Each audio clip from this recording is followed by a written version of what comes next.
Good evening, welcome to another video from Alberta Bushcrafter. I know I go through a lot of gear. That's what a lot of this season is. I've actually had not a lot of time to get out and about. But I figured since I'm not doing a lot of that this year, I'm going to go through more gear. This is actually not a piece of gear you would normally carry about with you in the bush unless you've got a vehicle. So this is excellent for car camping. If you get the right case, it's good enough for a canoe trip. And, whoops, it's upside down. Here it is, the venerable Coleman stove. Now this particular model I've had since 1995, so almost 20 years. It was about 20 years old when I bought it. Put the case aside for a second. Now this one, I did a lot of camping with drunks. And we used to go to really popular campsites, and the odd thing is, you go to places like that, your gear will walk. Especially if everyone's having a good time and some idiot forgets to put the stove away, which is what happened here. This is the replacement I bought for my dad's old stove, and just to be sure people wouldn't steal it, yeah, blaze orange. Actually kind of cool, because later at night you can actually see it when anything else is dark. So let's have a look at this. Quick look. We got two windscreens here. Alright, which you'll put on there. There's your hot stand or grill. And inside you will see, I'll put these back, pinch my fingers. Inside you'll see your fuel tank and generator. This is very important, this part here. And your burners. The Coleman white gas stove, naphtha stove, this design has not changed for a very, very long time. I don't recall what this is. Oh, that's for something else. That's the wrench. So, let's see. I'm just going to put you quickly through the steps on this thing, show you how well it works. Don't know if we'll do a boil test or anything. We might have time. It is getting a little dark out here. But, you know, you see the flames better. Before I do that, I told you this design is very old and venerable and tried and true. The new ones, again, and these are still made after 50 years. And the reason I know it's after 50 years is this. This is one I picked up earlier this year at a garage sale for 10 bucks. And it's got an older design. These clamps, it doesn't have a latch on the front. These side clamps are the stand. As you can see, let's hold it up. Yeah. Same burner design, different tank. This stove, I've discovered this particular one, is my age or older. Could be my older brother. So we've actually got another video for this stove because I'm going to show you a few tips in another video on how to repair or refinish a Coleman stove. This one has got a problem, which I will show you in an upcoming video. I wouldn't worry too much. You can always clean them up. They get a little dinged around. This is a nice little stove too. Before we fire it up though, another product. This is what makes the Coleman stove easier to carry, because there's a lot of neat little accessories you can get for it, not just from Coleman. But a good case is a definite. You can carry an extra small 1 liter bottle of fuel. Heck, you could put my favorite Nalgene containers in there if you wanted. I have tried it, they fit. But this is actually the triple stove case from Cabela's. I'm not sure if they make this anymore either. But in here, I got my welder's gloves.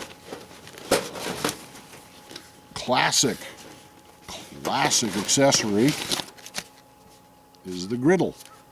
This is a Teflon coated aluminum griddle. Stands up really well. There's a lot of different manufacturers. But in here, and this is, I will admit, this is my car camping stove. I don't like to carry a lot of propane. I like white gas. It's better in cold weather. A couple other things. This is actually a toaster. Maybe time for another one here. They're only about $6. You may have seen these. You just open them up.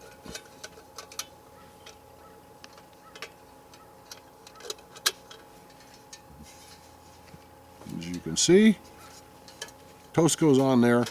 You do 4 slices at once, turn them when they're brown enough. And last, I picked this up a little while ago, so you can actually get a collapsible oven. So I've actually baked pies. I've done stew on the Coleman. Pies are the most fun. This actually will hold a good sized little baking tray. So again, this is not for backpacking out in the bush. This is a Coleman. This is a car camping or RV camping or ATVing stove.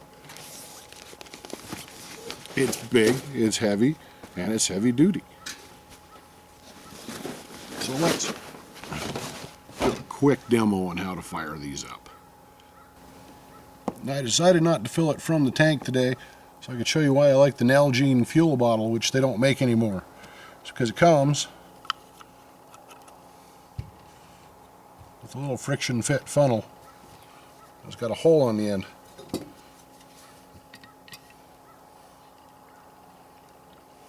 So you just take your tank or lantern or whatever, and they tend to hold a full charge for the tank. So if your tank's empty like this is, you can usually empty it right in here, and you don't have to worry about it overflowing or spilling or anything. If it is looking like it's going to fill, you just hit your finger on the hole, and that shuts it down. And I'm saying that, and I'll bet you some of you are quite annoyed because, hey, they don't make it anymore.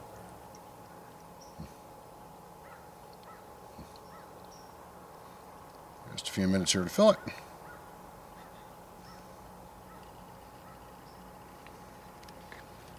Right, that's done. Obviously keep it away from any heat sources. On goes the caps. The nice thing about Coleman stoves is even now, the parts have not changed. There are still replacement caps and everything. And here's what you do. Just get pumping. You can hear that little popping sound. That means the valve for charging the stove is working. 20. Usually say it's 30 pumps. This is a little, not quite full, so.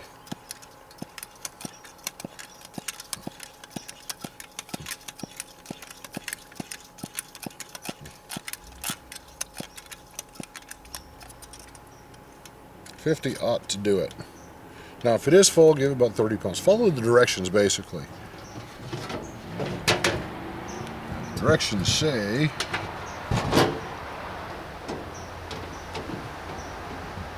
40 full strokes. Alright, so before we lose all of the light, let's get this up and running. Decided I was not going to wait for the train to go by here, so pardon me for the noise. Anyway, so when the tank is full and pumped up, goes in the slot. You can see the generator hooks up there. You want to make sure that the second burner is turned right down. Now that stove case actually has room to hold one of these lighters, so I'm going to be lazy.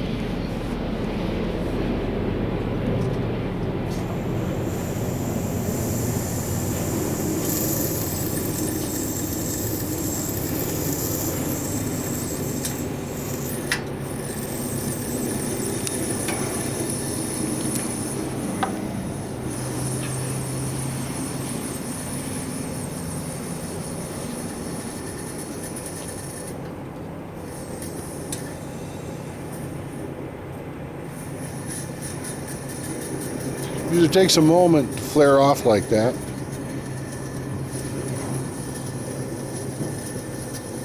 Actually turned it to light. Let it go for a second. And sometimes with Coleman you have to unscrew this very carefully You gotta baby it.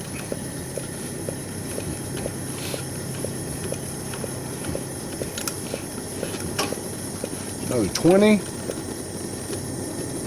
That flame is sputtering. There we go. That is at full blast. It will simmer. Right there, that's as low as it goes. But that's the thing, this design is over 50 years old. And the heat control still is marvelous. This is a slightly older burner, but there's no gaps in it, there's no rust, it's actually doing really well. And you can even, if you want to, the pressure's up. I usually give it a few more strokes.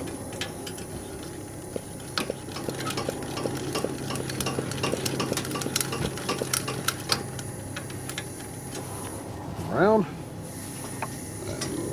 Something's a knob or a key on the other side.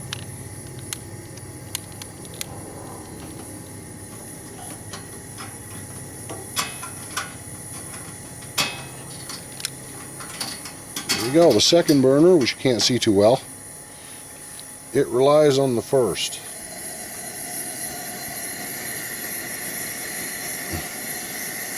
So very often you have to turn the one burner up to high.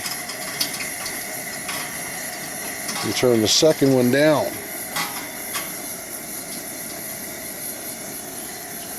So right now I'm full blast on one side, simmering on the other. I'm going to shut this right off now.